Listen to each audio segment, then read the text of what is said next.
बिस्मिल्लाहिर्रहमानिर्रहीम। नाज़रीन, इस वीडियो क्लिप में आपको ये बताया जाता है कि हमारी गंदम की मुरवजा अक़साम की पैदावारी सलाहियत जो है ना, वो तो 70-80 मन फ़ी एकड़ तक है। तो इसकी रिकॉर्ड पैदावार लेने के लिए क्या ज़रूरी उमूर है। तो बात यह है कि अगर ज़मीनी मौसमी हालात साजगार रहें और तो जो जैबाकार काश्तकार है ना, वो खुराकी और आबी इंतज़ाम थे जो है ना, वो 70-80 मन फ़ी एकड़ पैदावार ले सकते हैं।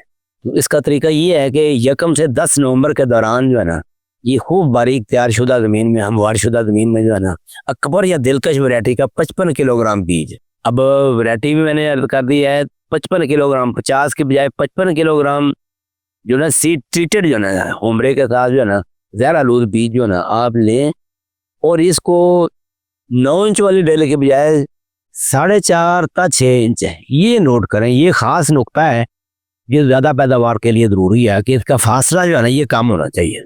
साफदार ज़मीनी तैयारी बारीक होगी तभी 4.5 इंच वाली ड्रिल चलेगी या 6 इंच वाली, तो इससे काश करना। दरमियाने बहतर हालत में ये भारी मरा ज़मीन के लिए ख़ास तौर पर जिसके अंदर क्ले मटीरियल चिकनापन भी थोड़ा बहुत मौजूद हो, वो ऐसी ज़मीन में जो है ना 2 बोरी खालिस DAP डालकर और 1 बोरी जो है ना SOP ये ड्रिल के साथ आपने देनी है। अगर फ़र्ज किया छट्टा भी करनी है तो इसको जो है ना सुपरफिशियल किस्म का सतह के करीब ही जो है ना हल सुहागा के साथ जो है इसको मिक्स करके छट्टा भी किया जा सकता है।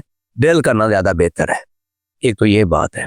दूसरा ये है कि 18 से 25 दिन बाद अवकाश जो है ना, पहली आपाशी के 1 दिन बाद ज़बरदस्त यूरिया कीचड़ में डालना, छट्टा करना ज़रा एहतियात के साथ। गंदम उग चुकी होती है तो वतर आने पर जो है ना चौड़े पत्तों वाली जड़ी बूटियों के लिए वाल्टर सुपर स्प्रे कर देनी। जड़ी बूटियाँ उगी हैं या नहीं उगी, साफदार है कि 25 दिनों तक 30 दिनों तक उगाती हैं तो और 45-50 दिन पर दूसरी आपाशी के साथ जो है ना मिक्स माइक्रो न्यूट्रिएंट है, यानी माइक्रो न्यूट्रिएंट जो है ना ये 1 किलोग्राम फ़ी एकड़ जो है ना ये ज़रूर डालें और कोशिश करें कि आधी बोरी ज़बरदस्त यूरिया दोबारा डाल दें।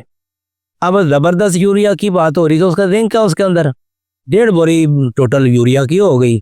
मिक्स माइक्रो न्यूट्रिएंट है, ये चीज़ें डालनी है और बाकी DAP ने अपना काम जो है ना दो DAP डाली हुई है, वो अपना पूरा काम करेगी। तो वतर आने पर जो है ना अब दूसरे पानी के वतर आने पर एक्सियल स्प्रे करें या अटलांटिस सुपर।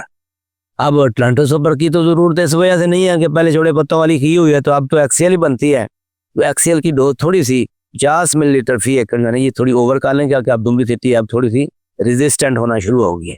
तो गोब की हालत में जा 12.5 किलोग्राम सॉल्युबल पोटाश जो है ना, ख़ास तौर पर जाफर एग्रो की सोलो पोटाश जो है ना 12.5 किलोग्राम फ़ी एकड़ के हिसाब से आप ज़रूरत महसूस करें तो आधी बोरी सरसब्ज नाइट्रोफास के साथ मिलाकर ये गोब की हालत में फ्लड कर दें। और मौसमी साजगारी के लिए दुआ का अमल जो है ना ये शुरू से लेकर आखिर तक ये जारी रखें।